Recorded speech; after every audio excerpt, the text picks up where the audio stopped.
सर्वसदान दीन सबका हो,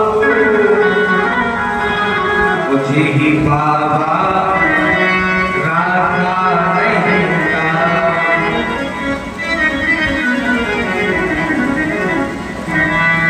ऐसा दान लगाया जिसने भी दान लिया अपने पास उसने रख नहीं पाया है। बताओ ऐसा कौन सा दान दिया हजरत ने, हजरत जी ने? जिसे दिया उसने अपने पास रख ही नहीं पाया। क्या दिया? सोना चांदी पैसा हीरा ना, फिर कौन सा दान दिया? दर्शन का दान दिया है। जिसने एक बार राम लला का दर्शन कर लिया उसके जीवन के सारे दुख दारिद्र छूट जाते हैं।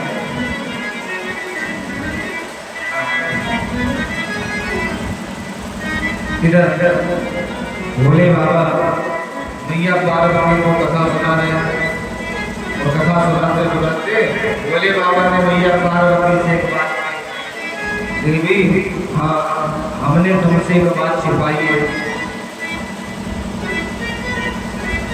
क्या छिपाई बात? कौन सी बात? बाबा कहते हैं और निज चोरी सुनो अति दृढ़ मत। पार्वती जी हाँ हमने एक चोरी करी है। क्या करी? चोरी। कौन कह रहा है? भोले बाबा। अच्छा बताओ भोले बाबा भी चोरी कर सकते हैं? हाँ भोले बाबा भी चोरी कर सकते हैं? नहीं कर सकते। लेकिन बाबा कह रहे हैं हमने चोरी करी है। भैया बोले बाबा आपने चोरी करी? हाँ आप भी चोरी कर सकते, बिल्कुल कर सकते। इसका अर्थ क्या है? अब चोरी कौन सी है तो बता दीजिए। अब चोरी तो वो होती जो पता ना चले। अब चोरी कैसी आपने नहीं जो खुद ही बता रहे। अब देखो चोरी करना वैसे तो अपराध है, पाप है, लेकिन अच्छे काम के लिए भी चोरी करी जाती है। अच्छे काम के लिए, अच्छे काम के लिए चोरी कैसी होती है? जैसे कई लोगों को देखा है पूजा करने के लिए जाएंगे सुबह और अपने घर में तो फूल लगे रहे और रास्ता में कहीं दिख गए किसी के घर में लगे हैं। अब पूछने कौन जाए? हाँ तो लोग तो बाहर से ही चोरी से तोड़ लेते हैं। कई लोग को देखा अब चोरी से तोड़ करके भगवान को चढ़ा देते हैं। हाँ है तो चोरी बताना, लेकिन एक ऐसी चोरी कितनों ने करी है? आपने से किसी ने करी चोरी? जब फूल तोड़े करी नहीं तोड़े? हाँ कई लोग तोड़ते हैं। लेकिन अगर भगवान के काम के लिए, भगवान की सेवा के लिए चोरी भी करी जाए तो वो पाप नहीं होता है। अब बाबा कहते हैं देखो हमने चोरी करी है, लेकिन कौन सी चोरी करी? भैया ने पूछा तो भोले राम कहते हैं जब राम लला का अवतार हुआ, जब राम जी आए तब हम अयोध्या में राम जी के दर्शन करने के लिए गए थे।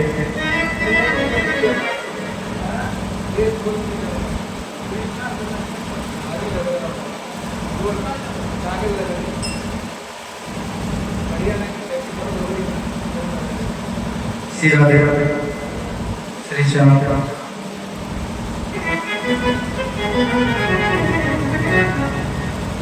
भैया ने पूछा बाबा कौन सी चोरी करी? तो भोलेनाथ कह रहे हैं जब राम जी आए अयोध्या में तो हम चोरी से उनके दर्शन करने को गए। और ये बात हमने आज तक किसी को नहीं बताई। भैया पार्वती बोली हमें भी नहीं बताई ना। तो बाबा आपने चोरी कैसे करी? दर्शन कैसे करे? हमें भी तो बताओ। अकेले गए थे क्या? भोलेनाथ बोले ना मैं अकेला नहीं गया। तो साथ में कौन गया? बाबा कहते हैं काग भुसुंड संग हम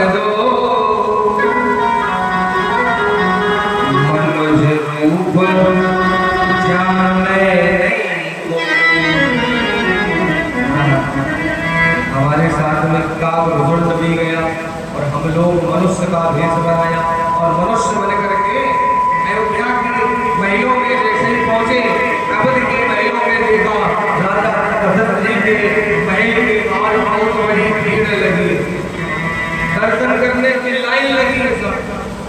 बोले रात वाले मैया हम जैसे ही मनुष्य का रूप बना के दरवाजे पर पहुंचे तो द्वारपालों ने हमें पीछे भगा दिया।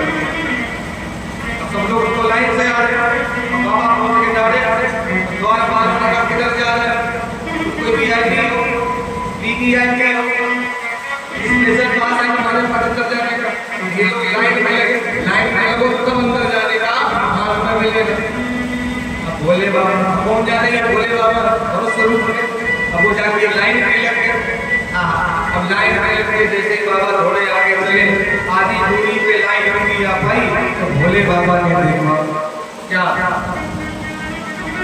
अयोध्या के लोग ढोल बजा रहे हैं, नाच रहे हैं और नाच होते देखा बाबा ने तो उनके पैर अपने आप गिरने लगे। एक बात आप देखना कि नाचने वाला हो या गाने वाला हो,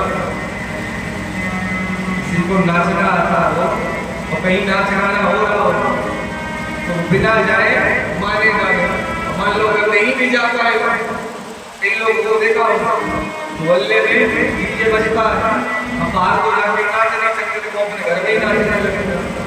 हम समझ रहा है जोड़ से बोलो। भोले बाबा ने नृत्य देखा तो दर्शन तो भूल गए और दौड़े हुए अयोध्या के लोगों के बीच में नृत्य करने लगे। और जब डमरू बजा करके नृत्य कर रहे हैं तो नाचते नाचते तब तक क्या हुआ, इनकी जो लाइन थी वो लाइन खत्म हो गई। अब दूसरी लाइन शुरू हो गई। अब इन्हें याद आया हमें तो दर्शन करने हैं, तो तुरंत भाग के दरवाजे पर आए तो देखो द्वारपालों ने फिर पीछे बता, फिर तुम आगे लाइन से आओ तो दर्शन हो। कई बार भोले बाबा ने प्रयास किया लेकिन उस भीड़ में दर्शन ना हो पाए। तो भोले बाबा को लगा ऐसे काम नहीं चलेगा, अब थोड़ा उपाय सोचना पड़ेगा। तो बाबा ने उपाय सोचा। कौन सा उपाय सोचा? सरयू नदी के पनघट पर बैठ करके भोले बाबा हाथ देखने वाले बन करके बैठ गए और काग से कह दिया, काग तुम जाओ अयोध्या की गलियों में चक्कर लगा दो कि बड़े पहुंचे भोले बाबा आए हैं, हाथ देख करके सब बता देते हैं। अब लोगों ने सुना हाथ देखने वाले बाबा, तब तो एक क्षण में बाबा की लाइन लग गई।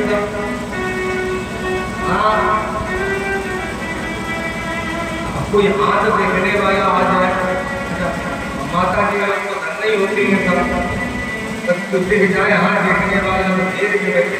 अच्छा आप लोगों को हाथ देखना सीखना है क्या? आज के बाद आप किसी से हाथ दिखाने की जरूरत नहीं पड़ेगी, हम आप सबको हाथ देखना सिखा के जाएंगे। कौन कौन सीखेगा? हाथ उठा के बताओ, सच में सिखाएंगे हाथ देखना। कौन कौन सीखना चाहता है? सब लोग चाहते हैं। तो देखो सिखा रहे हो। अगर किसी का हाथ आप देखें, बिल्कुल इधर देखे रहे हाथ तो सीख पाओ। सबसे पहले उसका आप हाथ पकड़े बड़े स्टाइल थोड़ा कसके पकड़े हाथ। हाथ पकड़ने के बाद उसको 2-3 बार तरह तरह से घुमा के देखो।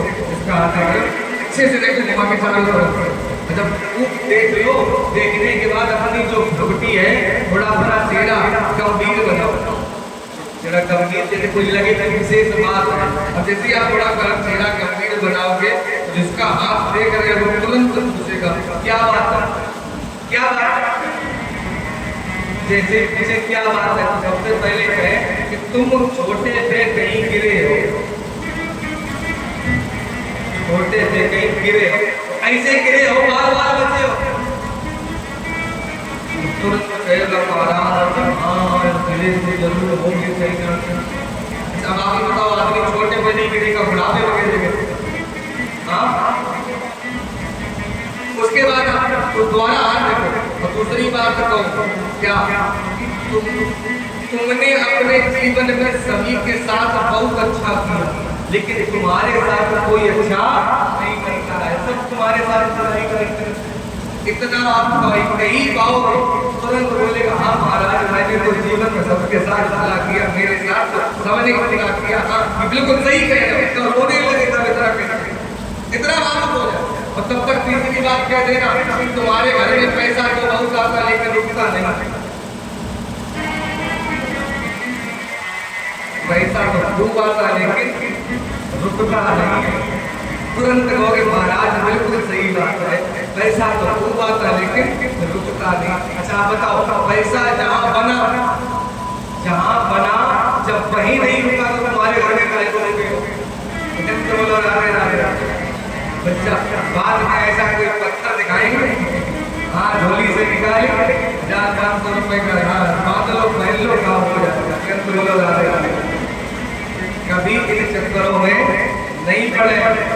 आज के समय में तो देखते जाए कथाएं तो कम होती, यही जाना होता है। आप लोग अंत भक्ति में ऐसे डूबे पागल देखो अभी आपके बगल में ही कांड हुआ, कौन सा वो आदरा नारायण घाटा रवि कौन दोस्तों, हाँ जितने दौड़ करने वाले ये संत महात्मा जितने लीड वाले दिखे एक भी ब्राह्मण नहीं मिलेगा आपको, एक भी ब्राह्मण, सब धंधा बनाने वाले लोग ऐसे पागल यहाँ ये बोलो राधे राधे। कहीं कहीं के ऐसा वो करो धीरे हो जाएगा, ये करो अरे जो कर्म में लिखा विधाता मेटने वाला कोई नहीं। हाँ जो लिखा है जब भगवान राम आए उनको भी इस संसार के दुखों से भोगना पड़ा, हम लोग किस खेत के हुए कथा राम जी की सुनी है बहुत सुनाई। भोले बाबा हाथ नहीं करे, अयोध्या के लोग बड़े बड़े यहाँ के आने वाले पनगढ़ पे बैठे, पनगढ़ जानते हो, पनगढ़ जानते हो, बूढ़ी माता है शादी लोग जानते हो, नए लोग नहीं जानते, पहले होते थे। हमारे जीवन में 4 घटों की जरूरत पड़ती है, कौन कौन?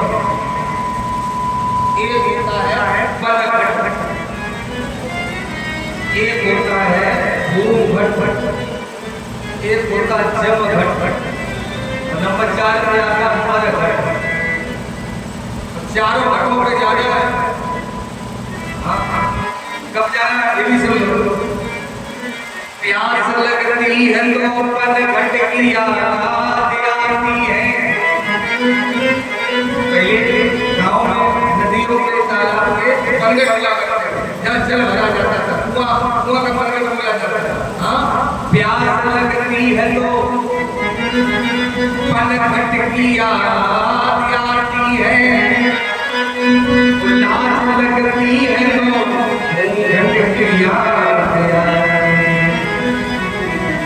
बड़ी गमगीन कहानी है जिंदगी की, उम्र ढलती है तो उम्र घट की याद आए। प्यास लगे तो पनघट, लाज लगे तो घूंघट। अब तो घूंघट मान लो नहीं करता ही नहीं। वृंदावन में जाए आज भी आपको घूंघट मार मिलेगा, आज भी यकीन में कभी जाए दर्शन करें। और देखो हमारे समाज से मानता है कि लोग घूंघट 2 ही बार से लगा अपने जीवन में, हमारे होता है 2 बार अच्छी तरीके से घूंघट लगाना कब गाँव में होता है, हमने देखा है। पहले तो तब लगेगा जब नया विवाह होके नई शादी होके ससुराल में जाए तब 10-15 दिन खूब घूंघट लगेगा। क्यों? जो कोई घूंघट बोलेगा तो मुंह देखने में कुछ ना कुछ माल जरूर मिलेगा।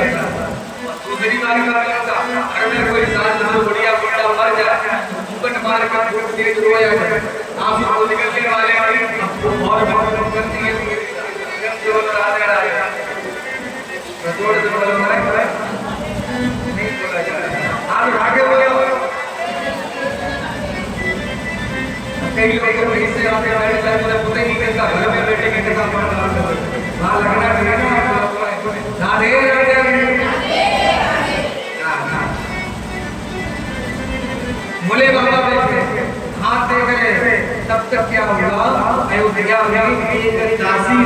आकर मैया की असलिया से कहा, मैया हाँ अपने अयोध्या में बड़े पहुंचे हुए साधु बाबा आए हैं जो हाथ में करके भूत भविष्य वर्तमान सब बता देते हैं।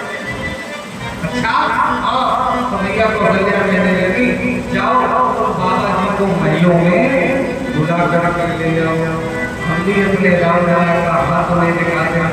काशी में सेना, काशी दौड़ी भागी काशी बोले बाबा जब प्रकट में बैठे हैं, प्रकट में भीड़ को हटाती नहीं चलती थी, बाबा के पास पहुंची और कहने लगी, बाबा ये आंख देखना बंद कर दो, जो चलो बुलावा आया है।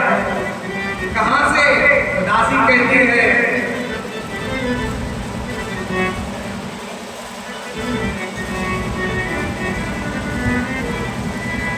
सुनो यदि जी खुल गए आज तुम्हारे भाग्य में, राजमहल में देखियो राम लला को। बाबा चलो बाबा आज तुम्हें उनका हाथ देखना है, इनका जिन्होंने दुनिया के सारे हाथ बनाए हैं, आज तुम्हें उनका हाथ देखना है। बोले बाबा ने जैसे सुना मन में बड़े प्रसन्न हो गए, जिस काम के लिए आए नया काम होने जा रहा है। भीड़ को तो छोड़ा, बाबा का घुटन को लेकर चल दिए और चलते चलते जैसे अयोध्या के महलों में पहुंचे। अब दूसरी तरफ से महलों में बाबा जैसे पहुंचे, जितने दास दासी घर में काम करने वाले थे सबने आके घेर लिया, फिर बाबा ने जैसे भीड़ में माता घोष सब दिखाई दे रहे, लेकिन जिनके लिए आए वो कहीं नजर नहीं आ रहे हैं। तो महिलों में बैठे बाबा राम जी को बुलाने लगे, कहने लगे, क्या बोले? हाँ ये हमारी भूमिली बाबा का भजन है। बाबा कहते हैं, मिल जाओ राम तरस रही अखियाँ, मिल जाओ राम तरस रही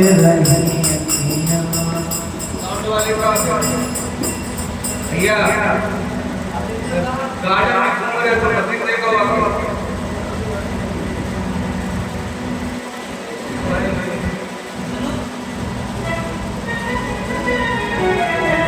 हेलो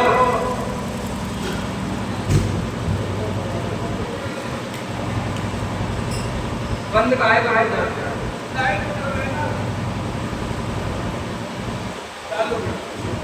कहाँ जाता ये कुछ सेट करो डबल वाला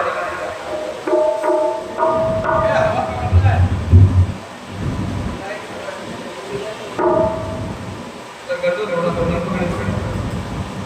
सीधा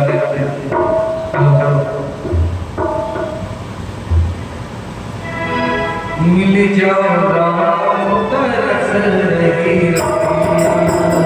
मिल जाओ राम तरस रही अखियाँ, मिल जाओ राम तरस रही अखियाँ, तरस रही अखियाँ, तरस रही अखियाँ, रही अखियाँ, मिल जाओ तरस रही अखियाँ।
आपके लिए आए हैं, वो आप ही नजर नहीं आए। भगवान को जैसे याद किया तो भगवान राम को भी लगा बाबा काफी देर से परेशान है, चलो कुछ किया जाए। तो हम कर क्या क्या, दो ही 3 दिन में क्या कर सके। बोले बाबा से कहने लगे बाबा आप भी गजब करते हो, हमसे कह रहे कुछ करो, हम तो बोल भी लेंगे, सब बोल सके तो बात कर सके। हाँ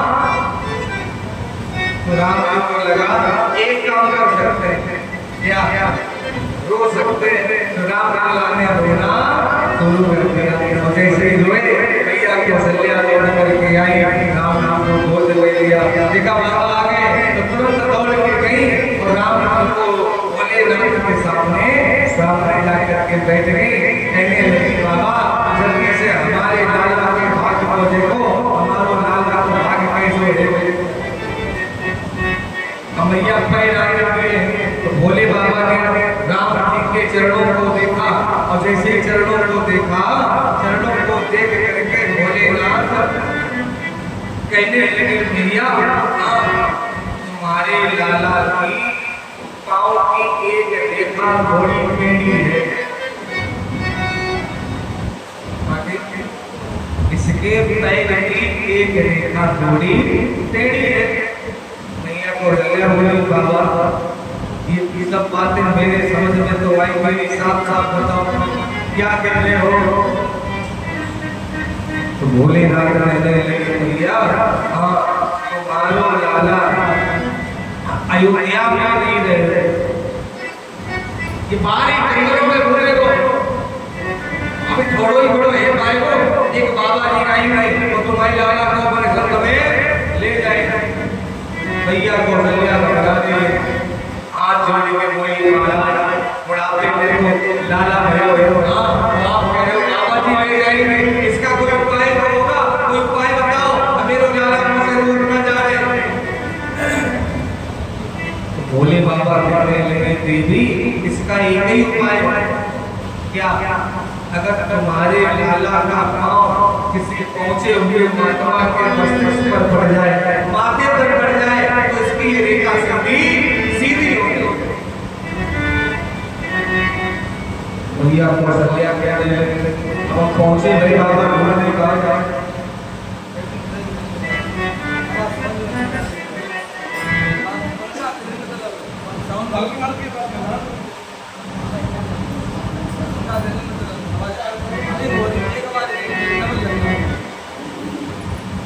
श्री राधे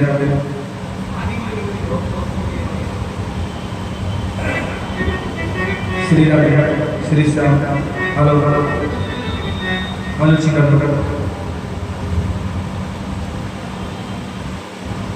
मैया कौशल्या ने सुना एकदम मैया बोली बाबा अब हम पहुंचे हुए महात्मा ढूंढते कहाँ और आपसे पहुंचे हुए महात्मा हमें कहाँ मिले, अपने मेरे लाला का पैर आप अपने ही माथे पे रख लो। तो भोलेनाथ मुस्कुराए और मुस्कुरा करके राम जी का चरण लिया और राम जी का चरण बाबा ने जैसे ही अपने माथे पर रखा तो राम जी मुस्कुरा करके कहने लगे भोलेनाथ अयोध्या से दूर रहना, बद बद में भटकना, जंगलों में घूमना, ये तो हम अपने भाग्य में लिखा करके लाए।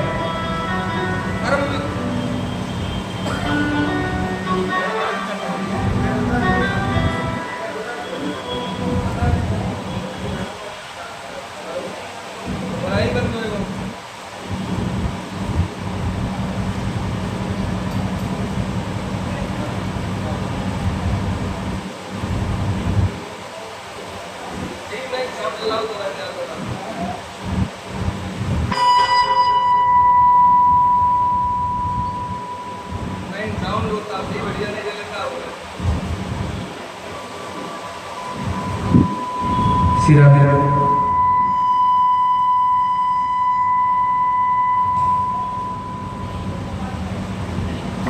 श्री श्याम हेलो जय श्री राधे जय श्री श्याम हेलो जरा जितने भी जाते हैं हेलो, आपका लड़का चलाता था वो। हेलो,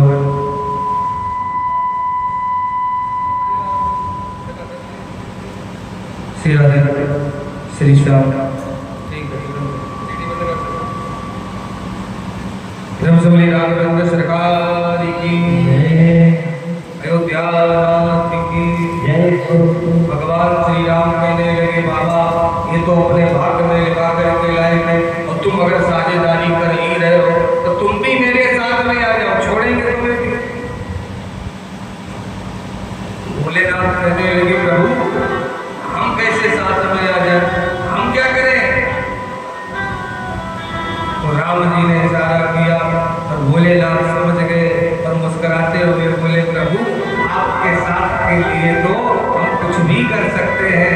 और उसी क्षण भोले बाबा ने अपना बड़ा सुंदर अवतार लिया।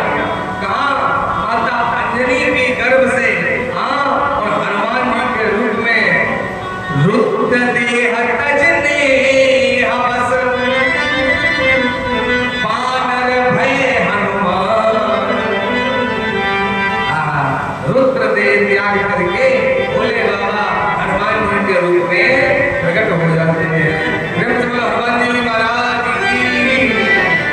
और इसीलिए बाबा ने लिखा है शंकर सुमन केसरी नंदन, शंकर सुमन केसरी नंदन, शंकर सुमन केसरी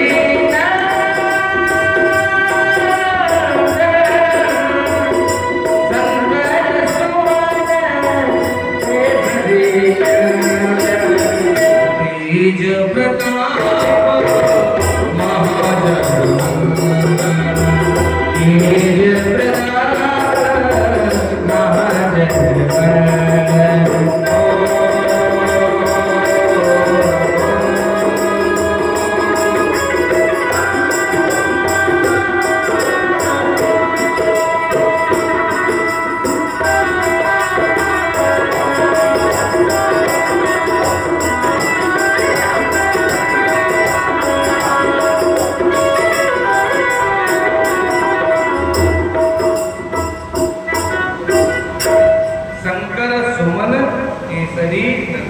ये तो बाबा ने लिखा है, लेकिन शंकर सुमन तो नहीं, लेकिन सुमन की जगह पर अगर ये भी कहा जाए शंकर स्वयं केसरी नंदन, स्वयं भोले बाबा हनुमान जी के रूप में अवतार हुए। भगवान बाबा मैया से कहते हैं पार्वती जी से ऐसे हमने चोरी करी, ये बात हमने तुम्हें नहीं बताई। मैया पार्वती जी भोले बाबा से मुस्कुराती हुई कहने लगी बाबा आप कह रहे हो कि हमने चोरी करी और हमें नहीं बताई, हाँ, लेकिन आपसे पहले हमने राम जी के दर्शन किए। बाबा भोलेनाथ कहने लगे देवी तुम तो कैलाश पर्वत पे रही थी, तुमने कैसे दर्शन करे। हाँ, तो मैया पार्वती जी कहने लगी बाबा हमने दर्शन करे तो करे, लेकिन हम ही ने तुमको भी दर्शन करा दिए। कैसे कि बाबा जो दासी आपको सरयू के पनघट पे बुलाने गई थी, आपने उस दासी को देखा था क्या? कौन थी वो? भोले बाबा कहने लगे हमने तो ध्यान ही नहीं दिया रामलला के दर्शन की खुशी में। हाँ, तो मैया पार्वती जी मुस्कुरा के बोली रामलला का जिस दिन अवतार हुआ उसी दिन मैं दशरथ जी के घर में दासी बन के पहुंच गई थी, और हम ही ने आपको मैया के दर्शन कराए हैं। बोली शंकर भगवान की। बाबा प्रसन्न हो जाते हैं। भगवान राम अपनी धीरे धीरे बड़े भये, इनकी लीलाएं ज्यादा नहीं है। एक बार भैया को 1 से 2 रूप करके राम जी ने दिखाए। यहाँ वहाँ के बालक देखा नृत्य बोल की आनंद शेषा, और जब 2 रूपों में राम जी ने दर्शन दिए और मैया जब भयभीत हुई तो अपनी मैया को बड़ा रूप में भगवान ने दर्शन दे करके दिखाया। तो मैया को अहल्या ने हाथ जोड़े और बोली प्रभु ये बात हमारे और आपके बीच में रहनी चाहिए, दोबारा इस माया को मत दिखाना।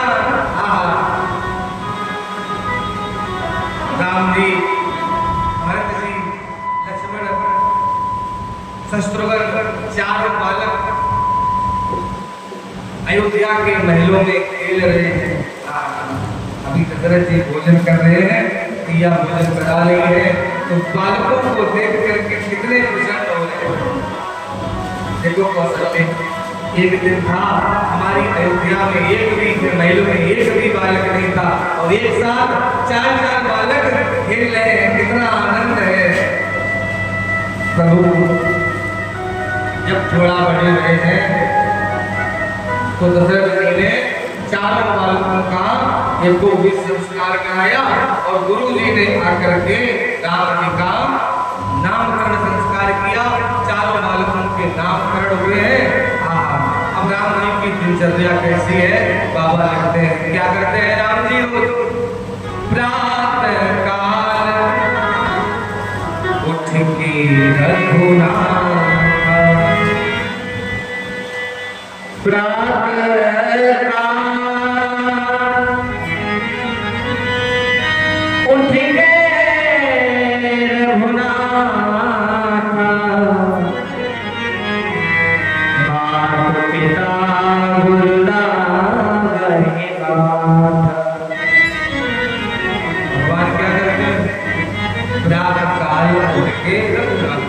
प्रातः काल में सबसे पहले जाके नित्य सबसे पहला काम माता पिता गुरु नावे, अपने माता पिता गुरु जो भी सामने आ जाता बड़ा, उसके चरणों में माथा रख करके प्रणाम करते हैं।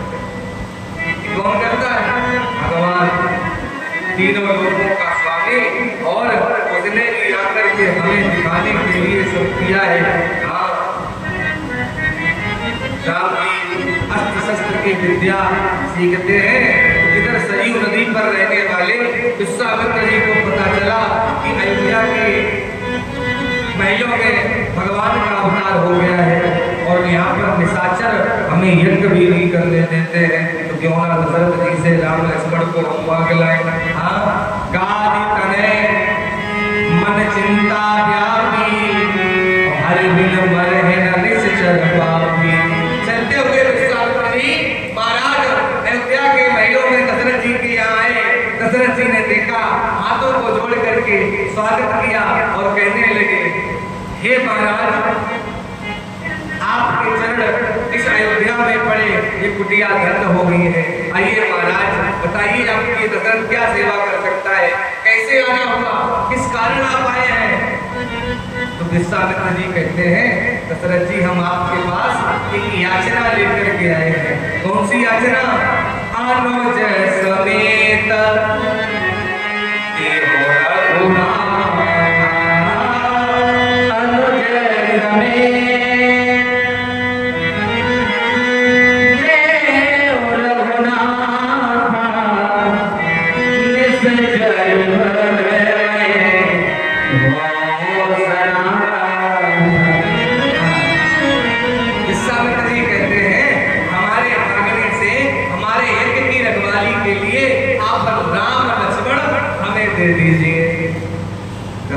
चौंक गए और कहने लगे, महाराज कर यतन चौथे पन में ये छोटी पूंजी पाई है, पुरखों की पुण्य कमाई है। महाराज चौथे पन में मुश्किल से तो ये बालक मुझे देखने को मिले हैं। वैसे तो चारों मुझे प्रिय हैं, लेकिन राम लखन मेरी ये दोनों आंखों के नयन के कुंडले की तरह है, इनके बिना मैं जीवित नहीं रह सकता हूँ। अगर आपको यज्ञ की रखवाली के लिए ही चाहिए तो बताइए, हम आपको तमाम योद्धा दे सकते हैं।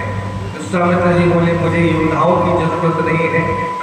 तो दशरथ जी हाथ जोड़ के कहने लगे, महाराज आप हमें ले चलिए, मैं निशाचरों को मारता हूँ, मैं आपके यज्ञ की रखवाली करूंगा। आप लोग ध्यान रखें। दशरथ जी की बात सुन करके विश्वामित्र जी कहने लगे, दशरथ हम उन निशाचरों को मारना नहीं चाहते, क्योंकि हम संत हैं और हम किसी का बुरा नहीं कर सकते हैं। तो दशरथ जी बोले, जब आप मारना नहीं चाहते तो क्यों रखवाली के लिए राम लक्ष्मण क्यों मांग रहे हो? तो विश्वामित्र जी हंस के कहने लगे, दशरथ हमें मुझे तुम्हारी वीरता पर बिल्कुल संशय नहीं है। हम जानते हैं आप उन शासनों को मार दोगे, लेकिन हम उन्हें मारना नहीं चाहते। क्यों? दशरथ, तुम अगर उन्हें मारोगे तो वो मर जाएंगे, और राम अगर उन्हें मारेंगे तो वो तर जाएंगे। हमें मारना नहीं, हमें तो तारना है। आहा, तब तक वशिष्ठ जी आ गए। तो वशिष्ठ जी ने पूरी बात दशरथ जी को बताई। ये कोई साधारण नहीं है, ये जो काम करने के लिए आए हैं उन्हें उसकी शुरुआत करने दो। कौशिक के हाथों में राम लक्ष्मण का हाथ दिया। विश्वामित्र जी राम लक्ष्मण को लेकर के चले। चल करके जैसे ही आगे बढ़े, कहाँ पहुंचे? ताड़क वन से होकर के निकले। एक वन पड़ता है मार्ग में, जिस वन का नाम है ताड़क वन। इस वन का नाम ताड़क वन क्यों पड़ा? क्यों पड़ा? इस वन में एक राक्षसी रहती है जिसका नाम है ताड़का। उसका कार्य क्या है कि संत महात्माओं को देखती है, उन्हीं पर अपना धावा बोल देती है, मार के खा जाती है। विश्वामित्र जी जानबूझ के राम जी को उसी मार्ग से ले गए। ये दूरबीन लगा के देखती रहती थी कौन सा महात्मा आए, किधर से निकले। इतने दूर से देखा, क्या आज एक महात्मा जी आ रहे हैं, उनके साथ में जो छोटे छोटे बालक भी है। चले जात मुनि दीन दिखाई, चले जात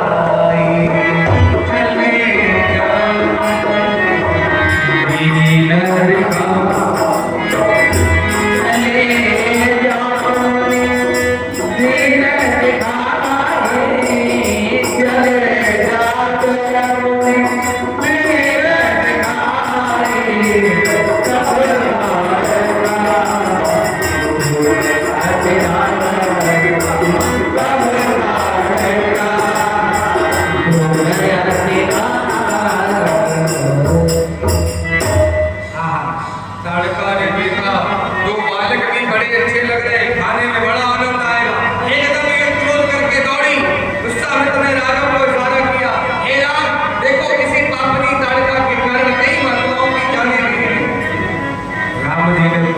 पीछे किया और स्वयं आगे बढ़े।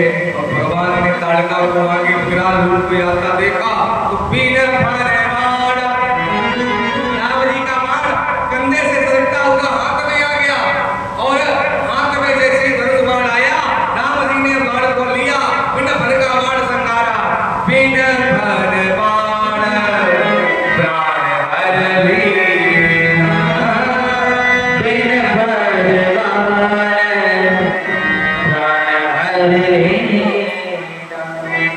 बिन भर बाण प्राण हर लीना, दीन जान प्रभु निज पद दीन। एक ही बाण ने अपनी ताड़का का संगार कर दिया। बोली राघव के सरकार की। आगे बढ़े। विश्वामित्र के यज्ञ स्थल पर आए। विश्वामित्र के यज्ञ की रखवाली राम जी करते हैं। और जैसे ही यज्ञ प्रारंभ हुआ, मारीच स्वभाव जैसे बड़े बड़े नित्य की तरह आ गए। यज्ञ का धुआं उठते ही रोज ही आते थे कि घी उठा के पी जाए, कि गरी का गोला खा जाए, कि हड्डियों को ला के कुंड में डाल ले।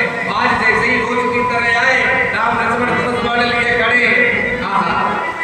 होम करन लागे मुनि झारी, आप रहे मत की रखवाली। भगवान ने एक ही बाण में सभी निशाचरों का अंत किया। और मामा मारीच को एक सींग उठाई। क्या उठाई?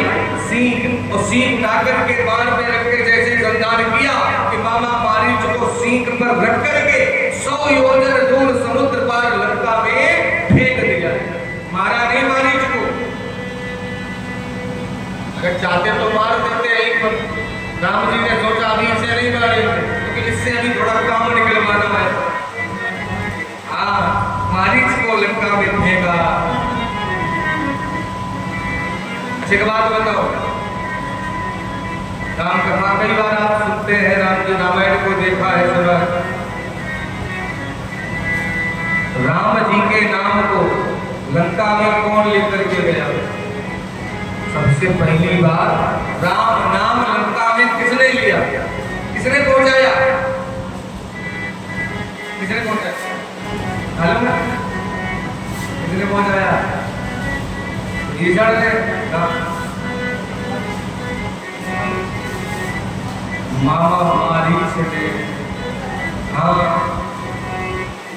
जैसे ही राम जी ने सीध पे रख के फेंका सीधा लंका में जाकर के गिरा और इसके मुख से निकला राम राम। ईशड़ जी खड़े ईशड़ जी ने देखा सुना एकदम पूछा मामा जी किसका नाम ले रहे हो कौन है ये। तो मामा मारीच कहने लगा इतने दूर 100 योजन पार एक तिनके पर रख कर के फेंक दे ब्रह्म के सिवा और कोई दूसरा हो ही नहीं सकता है। उनका अवतार हो गया है। क्या नाम है विभीषण ने पूछा तो मारीच कहने लगा उनका नाम है राम राम। विभीषण ने सुना उसी दिन से विभीषण के अंदर भगवान की भक्ति जागृत हो जाती है। विभीषण ने अपनी कुटिया पर राम राम लिखना प्रारंभ कर दिया। पूरे मकान पे नाम राम लिखा तब तक रावण आ गया। विभीषण ये तू किसका नाम लिख रहा है कौन है राम। रावण को नहीं पता कौन है राम। विभीषण के मन में आया अगर मैंने बता दिया भगवान है तो ये दुष्ट विरोध करेगा। तो कोई भगवान मानता है तो क्या कहे इससे कौन है राम। विभीषण जी कहने लगे भैया राम आप नहीं जानते राम किसका नाम लिख रहे हो। विभीषण जी हाथ जोड़ के बोले ये तो हम आपका और अपनी भाभी का नाम लिख रहे हैं। मूर्ख मेरा नाम रावण है तेरी भाभी का नाम मंदोदरी है तुझे रावण मंदोदरी लिखना चाहिए राम राम लिख रहा है। विभीषण जी कहने लगे भैया इतना बड़ा लंबा चौड़ा कौन लिखे। हमने आपके नाम का पहला अक्षर ले लिया राम और भाभी के नाम का पहला अक्षर ले लिया माँ दोनों को मिला दो क्या हो गया राम। रावण बड़ा पसंद हो गया चला गया वहां से। राम जी ने विश्वामित्र के एक की रखवाली करी। उसके बाद विश्वामित्र के पास एक पत्र आया। अब यहाँ से राम जी को अपने जीवन की पहली यात्रा प्रारंभ करनी है। हाँ कौन कहाँ से पत्र आया जनकपुर से। उसमें लिखा है जनकपुर में भी अभी तो आपने विश्वामित्र के यज्ञ की रखवाली करी है एक एक और पूरा कराना है। एक एक और अधूरा है उसे पूरा कराना है। कौन सा यज्ञ है वो बाबा लिखते हैं धनुष यज्ञ सुन रघुकुल नाथा धनुष यज्ञ रघुकुल नाथा।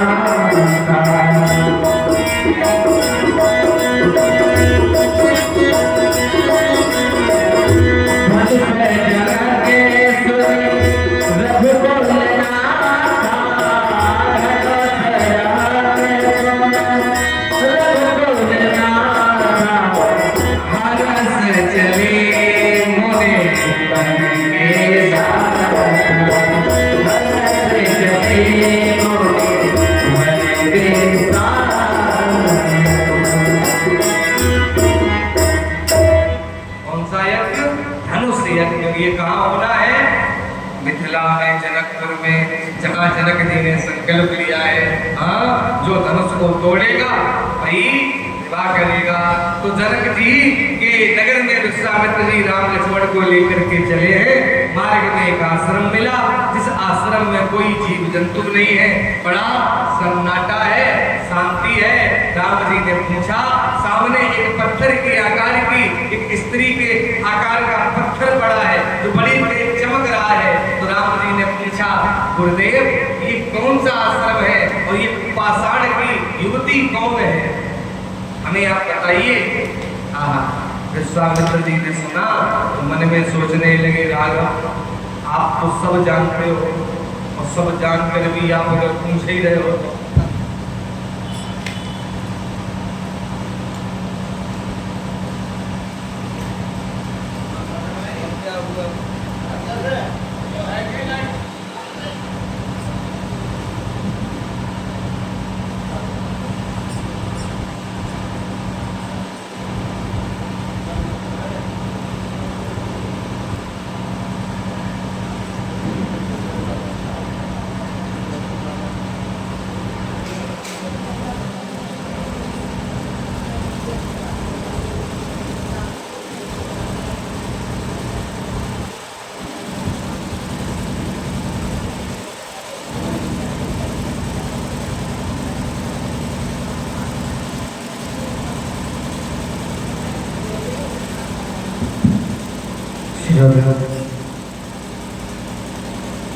घनचोली रामचंद्र सरकार की। विश्वामित्र जी कहने लगे राघव सुनो मैं बता रहा हूँ ये किसका आश्रम है और ये कौन युवती है। तो विश्वामित्र जी कहते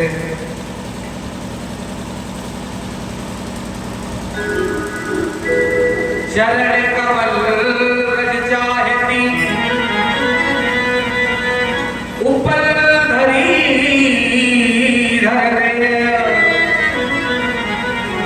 गौतम नारी श्राप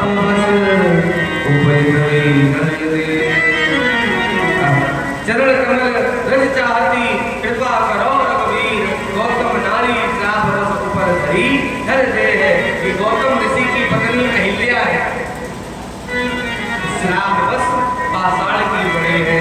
राम जी ने अपने चरण को ऊपर उठाया तो भगवान ने चरण स्पर्श नहीं कराया अहिल्या पर। क्यों? राम जी को सोचा अगर मैंने अहिल्या पर चरण स्पर्श कराया ये एक महात्मा की पत्नी है ये ब्राह्मण की पत्नी है और मैं क्षत्रिय अपना चरण स्पर्श कराऊंगा तो मेरे पे पाप लगेगा। हाँ तो भगवान ने अपना पैर ऊपर तो उठाया हवा का झोंका आया हवा चली भगवान के चरणों में जो रज लगी हुई थी मिट्टी के कण वो कण उस पत्थर पर गिरे और जैसे पत्थर पर गिरे पत्थर पर गिरते ही वो अहिल्या पाषाण वध से स्त्री के रूप में प्रकट हो जाती है। राघवेंद्र सरकार की भगवान का स्मरण करने लगी और भगवान ने हाथ ऊपर उठाया वो अहिल्या से स्वर्ग को सिधार जाते हैं। भगवान आगे बढ़े तो भगवान के मन में आया कि मैंने अहिल्या का अवतार तो किया है कहीं मेरा चरण धोखे से भी अहिल्या पर स्पर्श ना हो गया हो कहीं पाप ना लग जाए तो मार्ग में गंगा महारानी मिलती है। भगवान ने सोचा चलो गंगा स्नान कर ले पाप लगा भी होगा तो भूल जाएगा तो भगवान गंगा मैया में स्नान करते हैं। तब प्रभु ऋषि समेत नहाए। आप लोग गंगा स्नान करने जाते हो लेकिन गंगा में स्नान करने से ही केवल फल नहीं मिलता फिर कब मिलता। तब प्रभु ऋषि समेत नहाए विविध दान मही वन पावन। गंगा जी ने स्नान किया और वहाँ के जो पंडा लोग थे पंडित लोग पंडा लोग तो गंगा के तट पर बैठते हैं स्नान करके उनको दान दिया जाता है। स्नान करो और पंडा लोगों को दान ना दो तो आपको स्नान का फल नहीं मिलता। कई लोग ऐसे होते हैं कि दान का नाम अगर उनसे ले दो तो उन्हें बुखार ही आने लगे सब। हाँ दान हम अपने देखो दान क्यों करते हो जैसे हर चीज की शुद्धि करी जाती है। वैसे तो नियम ये है वेद में पुराण में लिखा है कि कोई भी हो जो भी अपनी आय है और अपनी आय में से 10% भगवान के लिए निकालता है वो कभी उसका हानि नहीं हो सकती है। ये नियम है ऐसा जो करना चाहिए कैसे भी करें वो आपके ऊपर आपको डिपेंड है। फिर तो बोलो राधे राधे जोर से बोलो दान कुपात्र को दिया जाए दान भी बड़े सोच समझ के देना चाहिए। आपने तो दान हमने तो कर दिया हमने तो दे दिया आपने दे दिया किसी के लिए बोलो आपने दान किसी को दिया उसने जाकर के आपके पैसे से बदला पी ली तो वो तो आपका भागी बनेगा ही उसका उसके पाप में आपका भी हिस्सेदार हो। हाँ पर इस दान भी बड़े सोच समझ के देना चाहिए। भगवान राम ने स्नान किया दान पंडाओं को दान दिया उसके बाद आगे बढ़े कहाँ जनकपुर में जब पहुंचे जनक जी ने बड़ा स्वागत सम्मान विश्राम जी का किया। मिथिला में राम जी पहुंच जाते हैं। ये जनकपुर कहाँ है बताया आपको में जनकपुर नगरी कहाँ पर नेपाल भारत में नहीं है जहाँ माता जानकी का अवतरण हुआ है कहाँ है नेपाल में। आज भी दूध की नदी नेपाल में जहाँ मैया जानकी स्नान करती थी आज भी कहती है साथ आप कभी जाकर के दर्शन करें। सुच तीरथ राम अनेकन है, सबकी अपनी अपनी गणना, किंतु विदेह पुरी लगते, लघु लागत मोह सबे। और मिथिला के लिए गोस्वामी बाबा ने रामचरितमानस में लिखा है क्या, कोई भी नगर, कोई भी गांव, कोई भी शहर ऐसा होगा जिसमें 1, 2, 4 ज्ञानी लोग रहते होंगे। जाते हैदराबाद में एक सब ज्ञानी है क्या, 2, 4 लोग ही ऐसे होंगे जो ज्ञानी होंगे। हर गांव में शहर में ऐसे ही होंगे। लेकिन मिथिला वालों के लिए बाबा तुलसी ने क्या लिखा, पूरे नर नार सुमन सोची संता, पूरे नर नार सुमन सोची संता, पूरे नर नार सुमन सोची संता, पूरे नर नार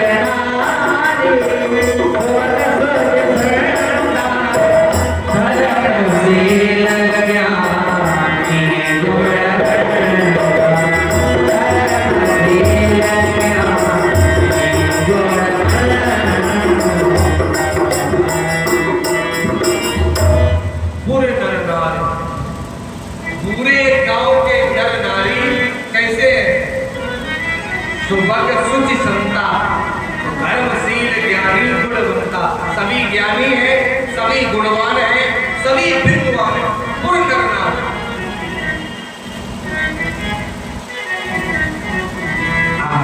जहाँ जनकपुरी में राम जी पहुंचे विश्वामित्र जी के साथ, और अच्छा रहने के लिए राम जी को कौन सा भवन मिला, जिस कक्ष में माता जानकी रहा करती थी।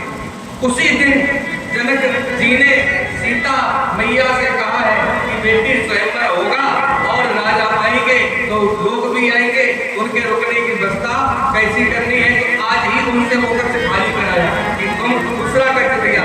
उसी कक्ष में राम लला को रुकने के लिए स्थान मिला है। शाम का समय है, गुरु जी लेते हैं, भगवान राम लक्ष्मण उनकी सेवा में है, गुरु जी कथा सुना रहे हैं।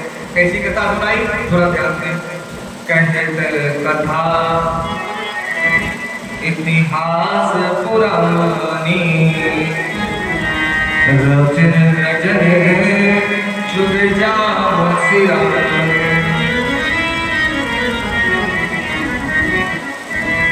कितने बजे तक कथा चली, चौपाई पर आप लोग ध्यान दें। क्या लिखा, कहत कथा इतिहास पुरानी और रुचिर रजनी जुग जाम सिरानी। जुग जाम सिरानी, जुग जाम का अर्थ क्या है, रात के 2 पहर बीत गए, 2 पहर तक कथा चली। अच्छा, रात के 2 पहर जब बीतेंगे तो घड़ी में कितने बजेंगे, हेलो हाँ देखो, 4 पहर दिन के होते हैं, 4 रात्रि के होते हैं, 8 पहर होते हैं एक दिन में, 24 घंटा में 8 पहर होते हैं। दिन के जब 2 पहर बीतते हैं, दिन में जब 2 पहर पूरे होते हैं तो घड़ी में कितने बजते हैं, 12 बजते हैं। कितने, 12।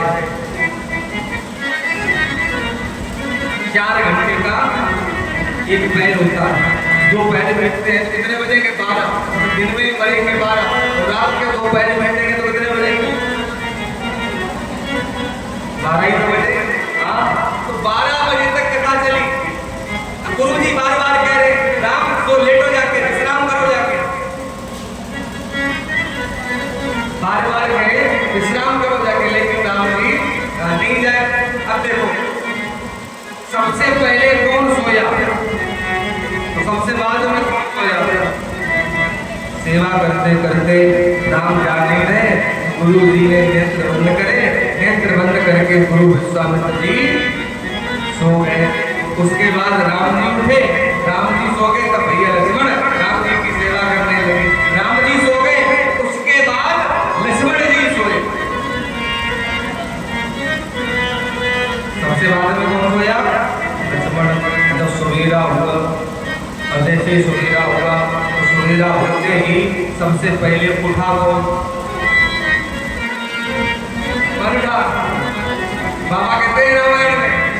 उठे लखन निसर्गत सोए निशा कबर विधान गुरु से पहले जगतपति जागे राम सुजान। लक्ष्मण सबसे बाद में सोए तो सबसे पहले जागे। इसका अर्थ क्या है? घर में जो सब बालक होते हैं ना, छोटे छोटे बालकों को सबसे बाद में सोना चाहिए और सबसे पहले जगना चाहिए। तो पढ़ने वाले बच्चों के कई लोग कहने लगते हैं महाराज हमारे बेटे ने पढ़ाई तो खूब करी, दिन रात करी, लेकिन नंबर नहीं अच्छे। अब ये बात आप भी समझ लें, दिन रात पढ़ाई करने से नंबर नहीं अच्छे आते हैं। आपको ये भी तरीका हम बताते हैं पढ़ाई करने। हाँ, हम लोग तो आश्रम में ही रहे हैं, तो आश्रम के अनुसार ही पढ़ाई साफ होती है। तो क्या नियम है कि तरफ अगर जो भी आपको रिटन वर्क करना हो बालकों को लिखने वाला, तो आप शाम को 8 बजे से 10 बजे तक करें। लिखने का काम बच्चों को 10 बजे तक करें। तो जैसे घड़ी में 10 बजे लाइट ऑफ करते हैं, बच्चों को सुलाते हैं, और सुबह 4 घड़ी में बजे 4 बजे मॉर्निंग में सुबह जगाते हैं। 4 बजे से 6 बजे तक जो लर्न करने का कार्य होता है, याद करने का, वो सुबह 4 बजे से 6 बजे तक आप कराएं। एक बार जो पढ़ लेगा, एक बार जो देख लेगा, एग्जाम में तो बात छोड़ो, जीवन में नहीं भूल सकता है। क्यों? सुबह ब्रह्म मुहूर्त में विद्या का आने का समय होता है। क्रम है। लक्ष्मण जी जगह, गुरु जी जगह, सभी लोग जब जगह हैं, सुबेरा हुआ है, तो राम लक्ष्मण गुरु जी की सेवा में। अब इधर जनक जी की कथा सुन ले। परीक्षित जी ने पूछा, जनक जी ने सीता मैया का स्वयंवर क्यों कराया? अच्छा, मैं एक बात आपसे पूछूं, क्या जनकपुर में, ध्यान से सुने आप लोग, क्या जनकपुर में सीता का स्वयंवर हुआ? बताओ, क्या जनकपुर में सीता मैया का स्वयंवर हुआ? अच्छा, हुआ। आप मानते हैं हुआ। स्वयंवर का अर्थ क्या होता है? स्वयंवर किसे कहते हैं? स्वयंवर, इसका अर्थ है स्वयं पर अपनी इच्छा से वर का चयन करना, उसे कहते हैं स्वयंवर। स्वयंवर कार्य का वाक्य संकल्प का जो धनुष तोड़ेगा वही विवाह करेगा। स्वयंवर का हुआ। जनकपुर में स्वयंवर नहीं हुआ।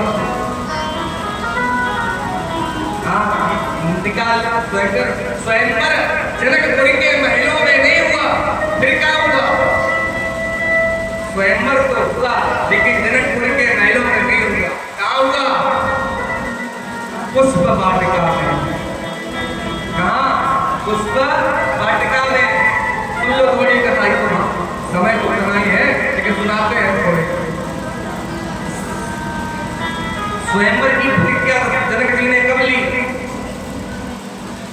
जब माता सीता ने धनुष को उठा दिया, तब तो कहा जो मेरी बेटी ने धनुष उठाया है, जो तोड़ेगा उसी के साथ विवाह होगा। अभी तो हर माता पिता चाहते हैं। अच्छा, आप भी अगर अपनी बेटी का विवाह करने जाए, और जो रामचरितमानस में लिखा है, रामायण के अनुसार अगर आप अपनी बेटी का विवाह करते हो तो जीवन में कभी कोई समस्या आ नहीं सकती। आजकल समस्याएं सब होती। 4 बातें हम आपको बता रहे हैं, और ये 4 बातें अगर आपने देख ली, हाँ, तो कभी कोई कष्ट नहीं आएगा, कभी कोई विवाद नहीं होगा। कौन सी 4 बातें देखें? नंबर 1 पे देखें का, नंबर 2 पे देखें खा, नंबर 3 पे देखें गा। समझ में आ रहा है? नहीं आ रहा? नंबर 1 पर देखें का, नंबर 2 पे का, नंबर 3 पे गा, और नंबर 4 पे खा। का, खा, गा, खा। अब आप सोच रहे होंगे महाराज तो पल्ले की पड़ रहा का, खा, गा, का। का से क्या देखें? का से तो देखा ही नहीं जाता। कुल की तो छोड़ो साहब, बिरादरी भी नहीं देखी जाती। सिस्टम ऐसा चल रहा, वही विवाद होता जाता था। पहले देखे कुल कैसा है, कुल ठीक है, हाँ तो कई लोग ऐसे विवाह कराते हैं, बाद में मोहल्ले वाले के कितना राय विवाह में बच्चे कुल वाले हैं, छोटे कुल वाले हैं, नंबर 1 पे देखे कुल कुल कैसा है, नंबर 2 पे खा से खान पान कैसा है, खान पान। अच्छा समस्या इसमें भी रहती है, जब विवाह करने जाते लोग क्या देखते हैं, लड़का खाता पीता तो नहीं है, खाता पीता तो नहीं है, फिर क्या कहते हैं, खाते पीते घर का तो है, खाता पीता तो नहीं, खाते पीते घर का तो है। तो पहले खान पान देखें, खान पान कैसा है, हाँ अगर वो ठीक है तो ठीक है। नंबर 3 पे का, हाँ क्या से गोत्र, गोत्र भी मिलाना पड़ता है, गोत्र कैसा है, हाँ समगोत्र तो नहीं है, गोत्र में विवाह नहीं होता है। ब्राह्मण क्षत्रिय वैश्य में ऐसा नियम होता, गोत्र देख करके ही विवाह लगन किया जाता है। और नंबर 4 पे देखें गाँव से घर, ये बहुत जरूरी है। घर कैसा है, अपने बराबर का जब संबंध होता है, तो जब रिश्ता होता है उसे क्या कहते हैं, संबंध। दो परिवार जुड़ते हैं विवाह में तो क्या बनते हैं, संबंध। संबंध का अर्थ क्या, सम्माने बराबर, और जहाँ बराबर का मेल होता वही संबंध टिकता है। अपने बराबर का घर होना चाहिए। अब ये नहीं आप अपने जैसी अपनी सामर्थ्य है, अपनी हैसियत है, अपने अनुसार ही कर दे। ज्यादा बड़े घर में कर दिया तो भी ना तो आपको सम्मान, ना बेटी को भी सम्मान। घर बहुत जरूरी है। जनक जी ने ऐलान किया, जो मेरी बेटी से विवाह करेगा उसको धनुष को तोड़ना पड़ेगा, ऐलान कर दिया। और धनुष तोड़ने की प्रतिज्ञा कर दी। देश देश से राजाओं को सूचना पहुंचा दी, सभी राजा धनुष आने लगे हैं। ये तो प्रतिज्ञा थी उनकी। अब स्वयंवर कहाँ होगा, सवेरा होगा। जनक जी ने अपनी बेटी सीता से कहा, बेटी पुष्प वाटिका में माँ भवानी का मंदिर है, जाओ माँ की पूजा कराओ, माँ किसी वीर में शक्ति डाल ले, ये धनुष टूट जाए। तो माता जानकी ने पूजा की तैयारी करी है, सखियों को साथ में लिया। संग सखी,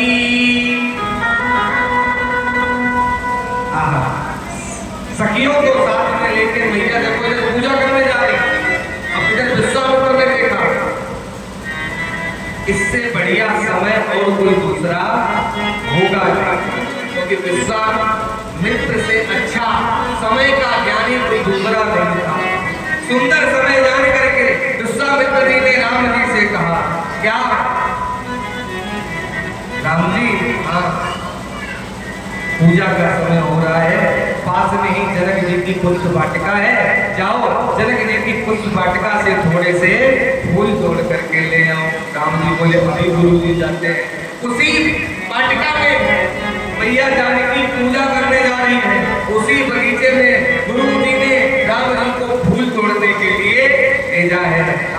माता जानकी चलती हुई बगीचे में पहुंची, मंदिर में। ये मंदिर कहाँ है, चौकोर 4 चौकर वाला, बगिया के बीच सरोवर था, बस उसी सरोवर के समीप श्री गिरिजा जी का मंदिर था। भैया ने मंदिर में जाकर के पूजा करी, माँ पे रोली चावल समर्पित किया और पूजा करके भैया जानकी कहती हैं, हे माता,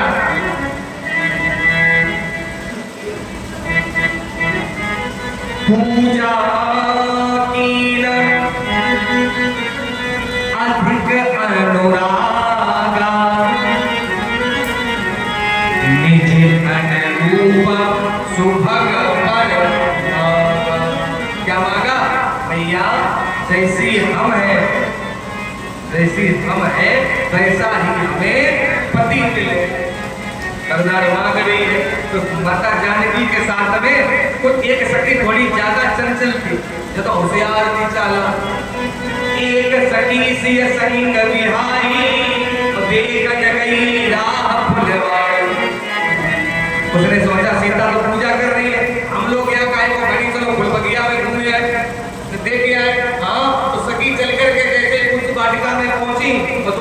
नेकियों ने